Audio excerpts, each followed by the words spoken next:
तो यार अगर तुम्हारे दिमाग में कभी सवाल आया हो कि how to become a genius, तो आज का स्टोरी इसी सवाल का जवाब देगा तुम्हें कि how to become a real genius, ना कि वो सो कॉल्ड जीनियस जो दूसरों को दिखाने के लिए होता है।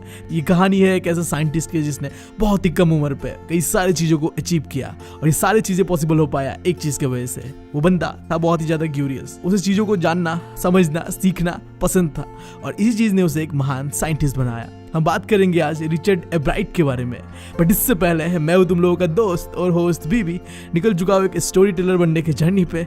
एक्सपर्ट नहीं हूं बट वो चीजें करने की कोशिश कर रहा हूं जिससे मुझे अच्छा फील हो और तुम लोगों को ये स्टोरी मरते दम तक याद रहे। और तुम लोगों को तो पता ही हमारे पढ़ने का तरीका क्या है, हमें स्मार्ट वर्क करना ज्यादा पसंद है rather than the hard work. तो आओ करते हैं इस चैप्टर को डिकोड ऐसे जैसे हम लियोनार्डो दा विंची के परपोते। तो इस कहानी को लिखा था रॉबर्ट डब्ल्यू पीटरसन ने। और इस कहानी का शुरुआत होता तब जब हमारे रिचर्ड भाई बस 22 का ही था। तुम समझ लो एक कॉलेज जाने वाला लड़का, बिल्कुल मेरे ही एज का। बट यार इसी उम्र में उसने एक ऐसा थ्योरी दे दिया था जो कि बता रहा था कि कैसे सेल काम करता है। अब देखो कोई भी खबर जो होता है वो कहाँ छपता है, न्यूज़पेपर में, राइट। उसी तरीके से अगर कोई नया साइंटिफिक आइडिया होता है ना, वो छपता है एक साइंटिफिक जर्नल के अंदर में। अब ये पहली बार ऐसा हो रहा था कि एक कॉलेज स्टूडेंट का जो साइंटिफिक वर्क है ना, वो इस साइंटिफिक जर्नल के अंदर में छपने वाला था। ये बहुत बड़ा बात था क्योंकि इस बंदे ने एक नया थ्योरी दिया था कि हाउ सेल्स वर्क, जो कि एक बहुत बड़ा बात है यार, एक कॉलेज जाने वाला स्टूडेंट जिसने इतना बड़ा थ्योरी दे दिया था। बट इन सारी चीजों का शुरुआत होता है छोटी छोटी चीजों से यार। तुमने कहते हुए सुना होगा हर बड़ी चीज का शुरुआत एक छोटी सी चीज से ही होता है, और यहाँ भी बिल्कुल वही था। हमारे रिचर्ड एब्राइट को ना बचपन से ही कलेक्ट करने का शौक था चीज़ों को, स्पेशली जो बटरफ्लाईज है। और इसी बटरफ्लाई को स्टडी करने का जो उसके चाहत ने उसे एक महान साइंटिस्ट बनाया।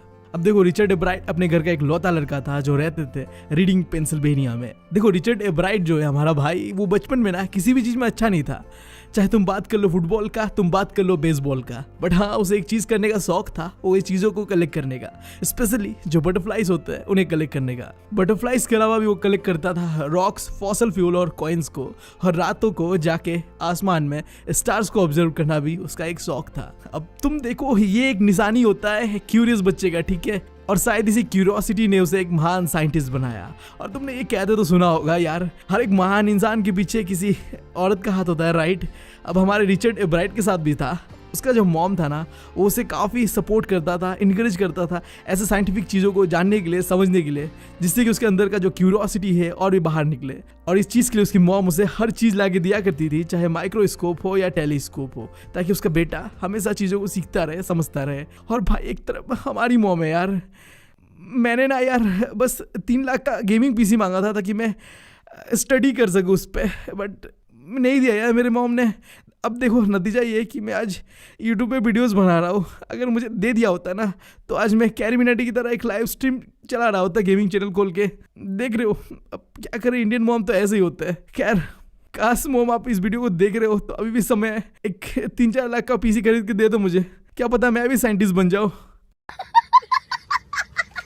अब देखो जब हमारा भाई रिचर्ड बस क्लास 3 पे था ना, तभी उसका फादर का डेथ हो गया था, और उसके बाद से उसके मॉम के लिए रिचर्ड ही पूरा दुनिया था। तो रिचर्ड को जो भी चीज़ें चाहिए होता था वो सब कुछ दिया करती थी, उससे फुल सपोर्ट दिया करती थी यार। और रिचर्ड भी हमारा कम नहीं था, उसने बस क्लास 2 में ना उसके होम टाउन के अंदर में टोटल 25 स्पीसीज ऑफ बटरफ्लाईज पाया जाता था। उन सारे बटरफ्लाईज को उसने कलेक्ट कर लिया था, और उसके बाद उसे लगा था कि यार मैंने तो सब कुछ कर ही लिया है कलेक्ट, अब आगे क्या करना है।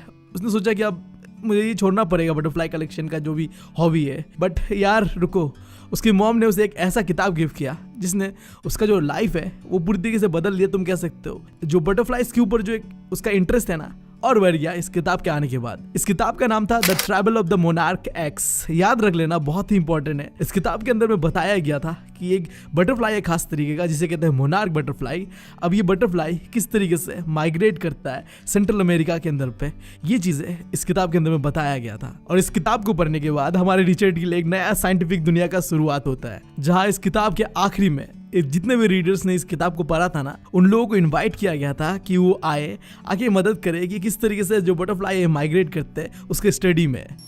अभी जो पूरा स्टडी है कि कैसे बटरफ्लाई माइग्रेट कर रहे थे, ये चल रहा था यूनिवर्सिटी ऑफ टोरंटो कनाडा के अंदर में, जहाँ एक प्रोफेसर डॉक्टर फेडरिक ए अर्कट ने लोगों को कह रखा था कि आपको क्या करना है, बटरफ्लाई का जो विंग होता है ना, वहाँ में एक टैग लगाना है और उसे छोड़ देना है और देखना है, ऑब्जर्व करना है कि वो कैसे माइग्रेट करते हैं सेंट्रल अमेरिका के अंदर में। अब ये चीज़ रिचर्ड ने भी करना स्टार्ट कर दिया। और रिचर्ड ने बहुत स्मार्टली किया इस चीज़ को, ठीक है। उसने क्या किया, एक मोनार्क बटरफ्लाई को पकड़ा और उसके अंडों को अपने घर पे लेके आया।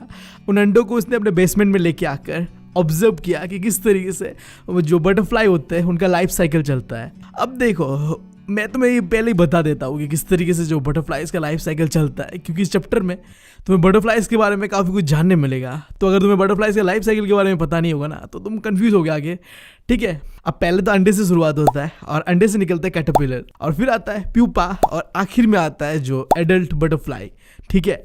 अब हमारे रिचर्ड भाई ने क्या करना शुरू कर दिया, ये पूरा लाइफ साइकिल को ऑब्जर्व किया, और जैसे ही जो पूरा लाइफ साइकिल के एंड में आके जो बटरफ्लाई बनता है, उसके पंखों पे उसने जो टैग लगाया और उन्हें उड़ा दिया। और ऐसे कुछ साल बीतते हैं और उसका जो पूरा बेसमेंट है ना, वहाँ पे अब तितलियाँ ही तितलियाँ भरे हुए थे। उसने सारे बटरफ्लाइज को आज़ाद कर दिया और अब इस इंतज़ार में था कि कैसे वो ऑब्जर्व करेगा कि बटरफ्लाइज किस तरीके से माइग्रेट करते हैं। बट यार, दुख की बात ये थी कि वो जो स्टडी है वो प्रॉपरली नहीं हो पाया, और जिस चीज़ की वजह से रिचर्ड का जो इंटरेस्ट है बटरफ्लाइज के ऊपर वो ख़त्म हो चुका था। और इसका सबसे बड़ा रीज़न क्या था, सुनो, कि उसने इतने सारे बटरफ्लाइज को छोड़ा था, बट उसे सिर्फ 2 ही बटरफ्लाइज मिले थे जिसमें टैग लगा हुआ था, बाकी सबका कोई अता पता था नहीं। और 2 जो बटरफ्लाइज मिले थे ना, उन्होंने भी बस 75 माइल से ट्रैवल किया था, जहाँ रिचर्ड का घर था ना, वहाँ से। ये जो फीडबैक था ना, इससे रिचर्ड बिल्कुल खुश नहीं था। जो स्टडी था वो उसका बिल्कुल ही फेल हो रहा था, और इसके वजह से उसका जो इंटरेस्ट है बटरफ्लाइज को समझने में, सीखने में, वो ख़त्म हो रहा था। अब जब हमारा रिचर्ड भाई क्लास 7 में पहुंचता है ना, तब वो पार्टिसिपेट करता है साइंस फेयर के अंदर में। अब जिन्हें ये नहीं पता कि साइंस फेयर क्या होता है, तुम सुनो, एक तरीके से मेला होता है जहाँ में तुम बस क्या करते हो, जो साइंटिफिक प्रोजेक्ट होता है उसे शो करते हो, दिखाते हो अपने टीचर्स को, ठीक है। अब मेरे साथ भी कुछ ऐसा हुआ था। अगर तुम यार बीकेबी वाले हो ना, तो तुम तो बहुत अच्छी तरीके से समझ पाओगे। मेरे साथ क्या हुआ था, मैंने और मेरे दोस्तों ने ऐसे ही एक साइंस फेयर में पार्टिसिपेट किया था, जहाँ में हमारा मॉडल था कि एक वोल्केनो बनाना है और कैसे लावा वोल्केनो से निकलता है वो मॉडल बना के दिखाना। सो हमने बहुत अच्छी तरीके से बनाया था, लगभग 15 डेज लगा के। और जिस दिन साइंस फेयर का टाइम आता है, जब टीचर्स को दिखाना होता है कि कैसे हमने वोल्केनो निकाला, यानी कि लावा निकाला उस वोल्केनो से, हमारा मॉडल पूरी तरीके से काम कर रहा था, ठीक है। हमने कई बार ट्राई करके देखा था, लावा निकाल के देखा था वहाँ से, बट जैसे टीचर वेरीफाई करने के लिए आते हैं ना, हम कोशिश कर रहे थे कि लावा निकल जाए, बट यार वहाँ से लावा निकल ही नहीं रहा था। और भाई हमारा प्रोजेक्ट फेल हो गया। जैसे ही टीचर चले गए, उसके बाद साला ये वोल्केनो से लावा निकला, बट क्या फ़ायदा था, उस समय हमें आउट कर दिया था उस फेयर से। बट तुम समझ गए यार साइंस फेयर क्या होता है, जहाँ में तुम साइंटिफिक एक्सपेरिमेंट को दिखाते हो करके। अब ऐसा ही कुछ होता हमारे रिचर्ड भाई के साथ, ठीक है। उसने क्या किया, जो एक फ्रॉग होता है उसका टिश्यू को एक स्लाइड बना के जो माइक्रोस्कोप होता है उसमें दिखाया कि देखो फ्रॉग का टिश्यू कुछ ऐसा होता है, जिस वजह से उसे कोई प्राइज़ नहीं मिलता है, वो हार जाता है वो साइंस फेयर कंपटीशन, ठीक है। बट देखो, कहते हैं ना, जब तुम हारते हो तभी तुम सीखते हो। अब ये जो कंपटीशन है, वो हारने के बाद रिचर्ड ने एक बात समझा कि इस तरीके से स्लाइड बना के ये साइंस फेयर कंपटीशन को मैं नहीं जीत सकता। अगर मुझे ये जीतना है तो मुझे रियल साइंटिफिक एक्सपेरिमेंट करना पड़ेगा। अब देखो, रियल साइंटिफिक एक्सपेरिमेंट करे तो करे क्या, रिचर्ड भाई को तो बस एक ही चीज़ के बारे में आइडिया था, इंसेक्ट के बारे में, और स्पेशली बटरफ्लाइज के बारे में।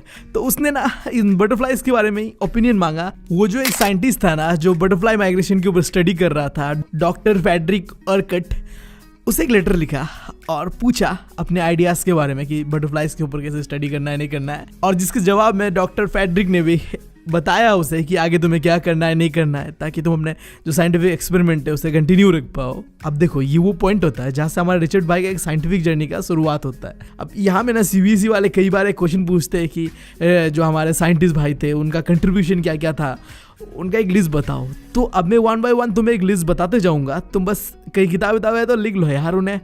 जब वो क्लास 8 में थे तो उन्हें ये प्रोजेक्ट मिला हुआ था कि पता करना था एक बीमारी जिसके वजह से जो मोनार्क कैटरपिलर थे वो मर रहे थे, ठीक है। अब इस बीमारी के पीछे का कारण क्या था। अब देखो, मानना ये था कि ये जो मोनार्क कैटरपिलर मर रहे थे ना इस बीमारी से, इसका कारण था एक कीड़ा जिसे कहते हैं बीटल, ठीक है। इस तरीके का होता है, तुमने देखा होगा, अजीब सा साउंड निकालता है। अब ये चीज़ तो साइंटिफिकली प्रूव करना होगा ना। अब हमारे भाई ने क्या किया, एक बीटल लिया और एक मोनार्क कैटरपिलर लिया, और मोनार्क कैटरपिलर को बीटल के प्रेजेंस में बड़ा किया। अब जब उन्होंने ऐसा किया ना, उन्हें कोई खास रिजल्ट नहीं मिला कि एग्जैक्टली उस बीमारी का पीछे कारण क्या है, नहीं है। बट जब उन्होंने इस एक्सपेरिमेंट को जो काउंटी साइंस फेयर में दिखाया, तो वो प्राइज जीत गए इस बार यार, क्योंकि इस बार एक साइंटिफिक एक्सपेरिमेंट किया था उन्होंने। हालांकि वो एक्सपेरिमेंट इतना सक्सेसफुल नहीं था, बट एटलीस्ट कोशिश किया उन्होंने, तो वो जीते यार। अब अगले साल क्लास 9th पे हमारे भाई को मिलता है अगला प्रोजेक्ट साइंस फेयर के लिए, ठीक है। अब ये प्रोजेक्ट ये था कि उन्हें टेस्ट करना था एक थ्योरी कि जो वाइसरॉय बटरफ्लाई है वो कॉपी करता है मोनार्क बटरफ्लाई को। देखो उसमें मानना ये था कि जो बर्ड होते हैं ना वो मोनार्क बटरफ्लाई को नहीं खाते, क्योंकि वो खाने में इतना टेस्टी नहीं होता यार। जबकि जो ये वाइसरॉय बटरफ्लाई थे ना वो यार बर्ड्स के एकदम पसंदीदा खाना था। तो वो जो वाइसरॉय बटरफ्लाई थे ना वो मोनार्क बटरफ्लाई को कॉपी कर रहे थे ताकि वो चिड़ियों का खाना ना बने यार। किसको पसंद है यार दूसरों का खाना बनना है ना? हमें नहीं पसंद होता है दूसरों का खाना बनना, राइट। अब देखो स्पेसिफिकली बताओ तो हमारे भाई का काम ये था ये टेस्ट करना कि मोनार्क बटरफ्लाई को बर्ड खाते हैं या नहीं खाते, क्योंकि लोगों का मानना था कि मोनार्क बटरफ्लाई टेस्टी नहीं होता है तो बर्ड नहीं खाते। अब उनके एक्सपेरिमेंट में उन्होंने पाया कि जो स्टार्लिंग बर्ड होते हैं ना वो ऐसे बर्ड होते हैं, उन्हें अगर मोनार्क बटरफ्लाई मिल जाए ना खाने तो वो जो बर्ड का जो नॉर्मल खाना होता है वो नहीं खा के बस मोनार्क बटरफ्लाई खाएंगे, ठीक है।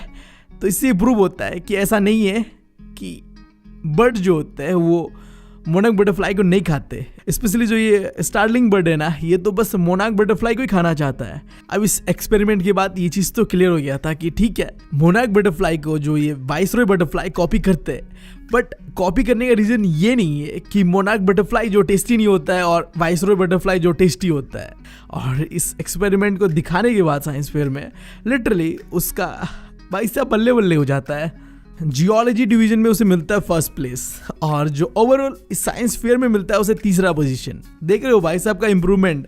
तो पहला जो साइंस फेयर था उसमें उसे कुछ नहीं मिला, दूसरे में वो जीते और तीसरे में तो भाई साहब का बल्ले बल्ले था। अब आगे देखो और भी कुछ होने वाला था, ठीक है। एक मिनट रुको और मेरी बात सुनो। ये क्या है तो मुझे बता सकते हो? बस 29% लोगों ने सब्सक्राइब किया चैनल को, बाकी लोग कर क्या रहे हैं? तुम लोग शादी में आए हो?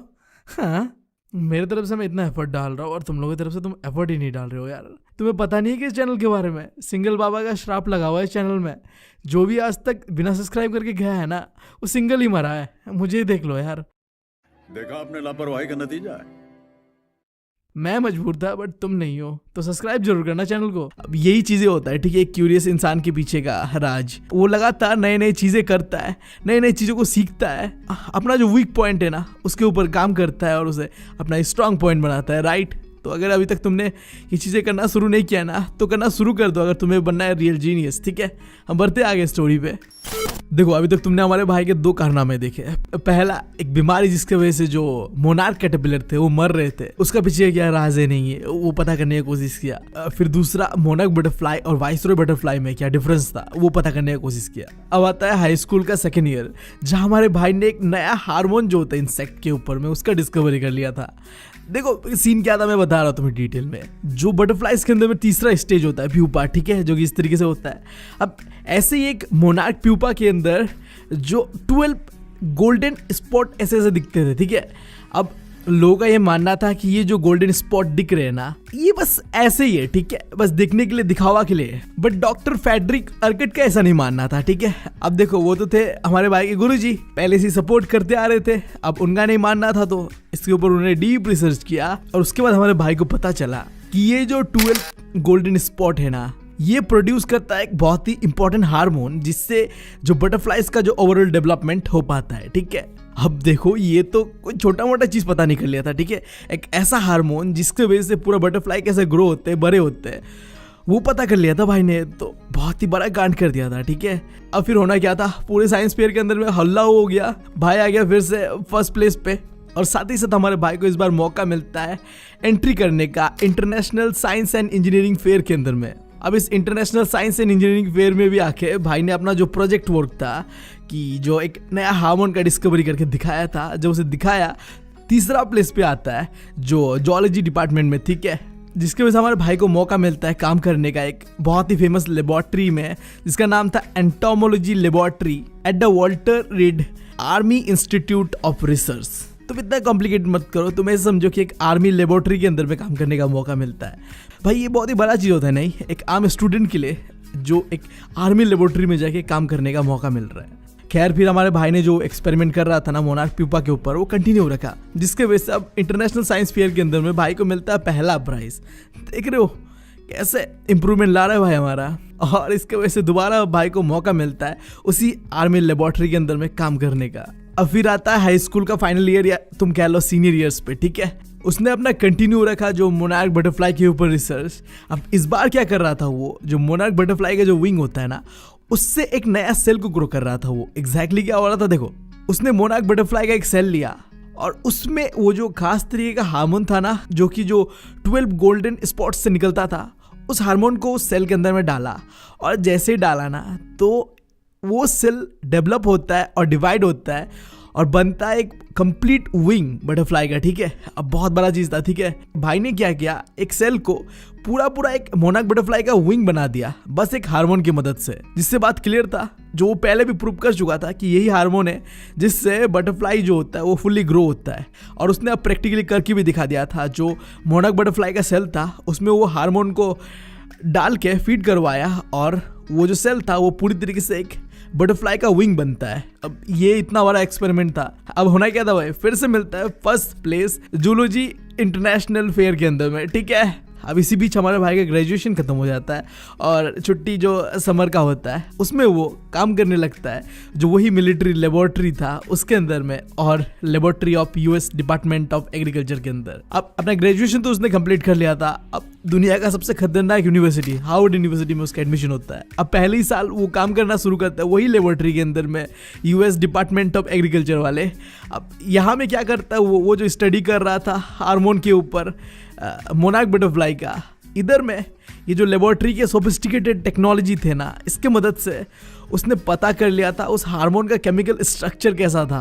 अब इससे पहले उसे पता था कि हार्मोन का काम क्या होता है। अब इस लेबोरेटरी के टेक्नोलॉजी की मदद से उसने वो जो हार्मोन का केमिकल स्ट्रक्चर था उसके बारे में भी पता कर लिया था। अब कुछ दिन बीतते और लगातार उसके ऊपर वो काम करते जा रहा था, जिसके बाद उसे एक ऐसा ब्रेक थ्रू मिलता है जिसके बाद तो भाई साहब सब कुछ पलट जाता है। होता क्या, देखो भाई हमारा क्या कर रहा था, उस हार्मोन का जो केमिकल स्ट्रक्चर था उसका एक्सरे कॉपी को देख रहा था ना, जिससे उसे एक आइडिया मिलता है नए थ्योरी के बारे में सेल लाइफ के ऊपर। देखो एग्जैक्टली हो क्या रहा था, जब उस फोटो कॉपी को उसने देखा ना जो हार्मोन का केमिकल स्ट्रक्चर का, तो उसने ऑब्जर्व किया जो ये सेल है ना, इसके अंदर जो डीएनए है, इस डीएनए का ब्लूप्रिंट को एग्जैक्टली रीड कर रहा था सेल जो। अब मैं तुम्हें ज्यादा नहीं बताने वाला, बस इतना जान लो कि सेल के अंदर में डीएनए होता है और डीएनए में तुम्हारा इन्फॉर्मेशन छुपा हुआ होता है। अब डीएनए कॉपी होता है तभी तुम बन पाते हो, ठीक है। अब ऐसा कुछ हो रहा था, मैं और डिटेल में नहीं बता रहा। ज़्यादा जानना है तो तुम रिप्रोडक्शन वाले चैप्टर को देख सकते हो जाके। जो भी हो, इस चीज़ से उसने पता कर लिया था एक नया थ्योरी सेल लाइफ के ऊपर, ठीक है। अब देखो उसने एक नया थ्योरी के बारे में पता तो कर लिया था, बट साइंस में ऐसा होता है ना, तुम्हें प्रैक्टिकली दिखाना होता है, प्रूव करना होता है, जिसकी वजह से वो और उसका जो कॉलेज का रूममेट था ना, वो रात भर जाग के काम करना शुरू कर दिया। उस आइडिया के ऊपर ड्राइंग्स बनाया, मॉलिक्यूलर प्लास्टिक मॉडल को कंस्ट्रक्ट किया ताकि लोगों को दिखा पाए कि एग्जैक्टली सीन जो क्या है, एक्सप्लेन कर पाए। और आखिर में उन्होंने एक पेपर में पूरा एक्सप्लेन किया कि कैसे सेल लाइफ काम करता है नहीं करता है। उसका जो थ्योरी था वो पूरा उस पेपर में लिखा। और भाई साहब अब तुम समझ रहे हो ना, अगर ये जो थ्योरी दिया था उसने वो अगर सही साबित हो जाता है ना, तो बहुत कुछ बदलने वाला था। ये एक बहुत ही बड़ा स्टेप बन सकता था जो लाइफ प्रोसेस को हम समझते हैं उसको अंडरस्टैंड करने में। कई सारे बीमारियों को हम रोक सकते थे, लाइक कैंसर जैसे खतरनाक बीमारियों तक तो हम इस जो फाइंडिंग थ्योरी था इसके मदद से रोक सकते थे। अब देखो ये सारी चीज़ें पॉसिबल हो पा रहा था बिकॉज हमारा रिचर्ड ब्राइट जो था एक क्यूरियस माइंड वाला इंसान था, राइट। और इन सारी चीज़ों का शुरुआत होता है जब वो छोटा था, एक क्यूरियस छोटा सा बच्चा जिसे बस बटरफ्लाइज को कलेक्ट करने का शौक था। और उसके शौक ने उससे पहले बटरफ्लाइज को स्टडी करने में मदद किया। फिर उसने एक हार्मोन का डिस्कवरी किया जो कि बटरफ्लाइज के ग्रोथ में मदद करता है। और आखिर में इसी हार्मोन को स्टडी करते करते करते उसने पूरा लाइफ सेल को ही समझ लिया कि कैसे काम करता है, चाहे अब इंसानों का हो या बटरफ्लाइज का हो। तो देख रहे हो छोटी छोटी चीज़ों से ही बड़े बड़े चीज़ें होते हैं। अगर हमारे भाई को बचपन से ही बटरफ्लाइज को कलेक्ट करने में शौक नहीं होता तो शायद आज वो एक महान साइंटिस्ट नहीं बन पाता। नहीं तो यार अगर तुम्हारे भी कुछ छोटे मोटे शौक है ना तो उसे पूरा करो, क्या पता कल तुम उसके ऊपर कुछ महान चीज़ें कर दो। अपना हॉबी अपना पैशन को फॉलो करो यार। जैसे देखो इस स्टोरी में बताया गया है, माना कि बचपन से ही जो हमारे भाई को बटरफ्लाइज कलेक्ट करने का शौक था, ठीक है। बट इसका मतलब ये नहीं था कि और वो कुछ भी नहीं करता था, ठीक है। कई और चीज़ों को भी उसने एक्सप्लोर किया।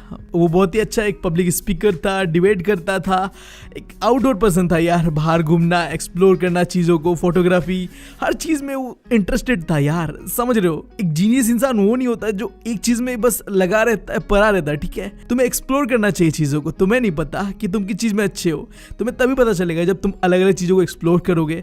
जब ऐसे कर रहे होगे ना तो तुम्हारा इंटरेस्ट जगेगा किसी एक चीज़ में, और बस उस चीज़ के ऊपर पकड़ लो भाई। वही तुम्हारा ज़िंदगी होना चाहिए, वही तुम्हारा पैशन होना चाहिए। और इसी तरीके से तुम भी बन सकते हो एक जीनियस, या फिर तुम एक ग्रेट, कुछ भी, ठीक है। साइंटिस्ट बनना जरूरी नहीं है, इस केस में साइंटिस्ट बन रहा है हमारा भाई। अब देखो लगभग हमारा स्टोरी अब खत्म हो चुका है। आखिरी 2 चीज़ें है। देखो हमारे रिचर्ड भाई का जो सोशल स्टडी का टीचर था ना, जिनका नाम भी रिचर्ड वेहरर था। आई नो मैं गलत प्रोनाउंस कर रहा हूँ, मुझसे नहीं हो रहा है यार। तुम लोग को अगर सही से आ रहा है तो कर लो, बट जो भी हो, सोशल स्टडी के टीचर ने बहुत एक इंपॉर्टेंट चीज़ बताया। याद रख लेना ये बात कि हमारा रिचर्ड ना जीतने में इंटरेस्टेड नहीं था, ठीक है। वो चीज़ों को अच्छी तरीके से करने में इंटरेस्टेड था और इसीलिए वो चीज़ों को जीतता था। उनके टीचर ने देखा बहुत ही गहरा बात है, ठीक है। जीत के पीछे मत भागो, तुम बस अपना बेस्ट दो, चीज़ों को अच्छी तरीके से करो, जीत तो तुम्हारे पास खुद ब खुद आ जाएगा यार। ये यार सोशल स्टडी वाले टीचर इतना इंटेलेक्चुअल कैसे हो जाते हैं यार, मुझे समझ नहीं आता। काश मैथ्स वाले टीचर भी ऐसे ही होते, कूल नहीं। खैर ये बात नहीं करते हैं।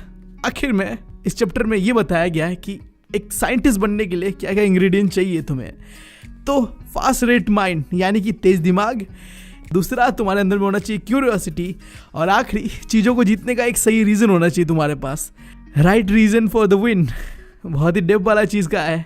अपने लिए मत जीतो, लोगों के लिए जीतो, जैसे यहाँ पे हमारे रिचर्ड भाई ने किया। कभी भी कंपटीशन को जीतने के लिए उसने नहीं किया चीज़ें, उसे बस करना था, किया उसने और वो जीतता चला गया। तो कुल मिला के बात ये है कि अगर तुम हमारे भाई रिचर्ड एब्राइट की तरह बनना चाहते हो ना, तो तुम्हारे पास 3 चीज़ें होना चाहिए, ठीक है। हमारा भाई महान इसलिए था, इतना अच्छा साइंटिस्ट इसलिए बन पाया। पहला चीज़ तो एक बहुत ही अच्छा कलेक्टर था। क्या कलेक्ट करता था वो? बटरफ्लाइज को कलेक्ट करता था? नहीं, नॉलेज को, ठीक है। शुरुआत से देखो वो एक नॉलेज कलेक्टर था। पहले बटरफ्लाइज को कलेक्ट किया, अलग अलग चीज़ों को ढूंढता चला गया, सीखता चला गया।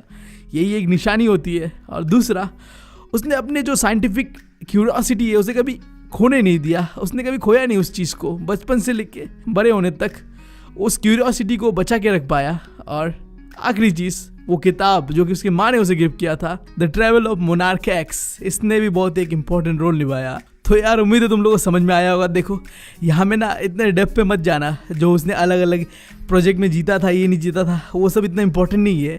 हाँ, बट उसका जो कंट्रीब्यूशन है साइंस की फील्ड पे वो पूछता है। तो मैं यहाँ पे 1 by 1 तुम्हें एक बार पूरा समराइज कर देता हूँ ताकि तुम कंफ्यूज ना हो। सो लाइक जब वो क्लास 8 पे था तो एक बीमारी की वजह से जो मोनार्क कैटरपिलर मर रहे थे, उस बीमारी के बारे में उसने पता किया था। उसके बाद क्लास 9th पे उसने जो वाइसरॉय बटरफ्लाई और मोनार्क बटरफ्लाई के बीच में डिफरेंस को पता करने की कोशिश किया था। फिर उसने हाई स्कूल के 2nd ईयर पे एक नया इंसेक्ट हार्मोन का डिस्कवरी किया था और जिसके ऊपर उसने बहुत ज़्यादा रिसर्च किया। और जैसे ही उसका एडमिशन होता है हार्वर्ड यूनिवर्सिटी के अंदर, तब उसने वो जो हार्मोन था उसका केमिकल स्ट्रक्चर के बारे में पता किया। और उसके बाद उस केमिकल स्ट्रक्चर से उसने थ्योरी दिया सेल लाइफ के ऊपर, ठीक है। याद रख लेना ये चीज़ें। तो ठीक है यार, खत्म होता है यहाँ पे ये चैप्टर। जो नोट्स होगा वो मैं तुम्हें PDF फॉर्म में दे दूंगा नीचे, वहाँ देख लेना तुम। एंड देन अगर तुमने अभी तक चैनल को सब्सक्राइब नहीं किया है तो चैनल को सब्सक्राइब कर लो यार। ऐसा एनिमेटेड कंटेंट बना के दे रहा हूँ मैं तुम्हें, वो भी एग्ज़ाम के इतने कम समय में। कोशिश कर रहा हूँ, रात के 4 बज रहा है अभी, जग जग के तुम लोग के लिए काम कर रहा हूँ। तो यार इतना तो तुम कर ही सकते हो मेरे लिए, नहीं? सब्सक्राइब कर दो और मोस्ट इंपॉर्टेंट दोस्तों के साथ शेयर कर लो एंड लाइक कर दो, ठीक है यार। मिलता हूँ तुम लोगों से अगले वीडियो में। Thank you, love you all. और हाँ, क्या तुम्हें पता है कि हमारा एक नया चैनल आ चुका है जहां हम पूरी तरीके से एनिमेटेड कंटेंट डाला करेंगे, जहां तुम देखोगे ज़्यादातर मैं और मेरे सिस्टर का जो स्टोरी टाइम वीडियोस हम डाला करेंगे। और साथ ही साथ हम तुम लोगों का भी जो अच्छा एक्सपीरियंसेस है लाइफ के अंदर में या बुरा एक्सपीरियंसेस, उसे भी स्टोरी टाइम के तौर पर दिखाया करेंगे। बस तुम्हें जो ईमेल होगा उस चैनल पर, वहाँ जाके अपना जो भी स्टोरी है, अच्छा या बुरा, टाइप करके भेज देना है। क्या पता वो लकी विनर तुम हो। अगर हमें स्टोरी पसंद आ गया तो तुम्हारे स्टोरी भी हमें स्टोरी टाइम पे डाल सकते हैं। तुम्हें बस क्या करना है यार, लिंक डिस्क्रिप्शन में, चेकआउट कर देना चैनल को और सब्सक्राइब कर देना चैनल को। बाकी यार जाने से पहले तुम लोगों से बस इतना कहना है, बहुत तकलीफ होती है जब आप योग्य हो और लोग आपकी योग्यता ना पहचाने। कर दो यार, तुम्हारे पैसे थोड़ी ना कट रहे हैं, कर दो। अब अगर तुम लोग नए हो तो सब्सक्राइब करो, वो जो लाल वाला बटन है उसके साथ सूर्य नमस्कार करो या फिर अनुलोम विलोम, मुझे नहीं पता, बस क्लिक हो जाना चाहिए। अब मैं भी जा रहा हूं, मुझे बच्चों को गाली सिखानी है। बाय।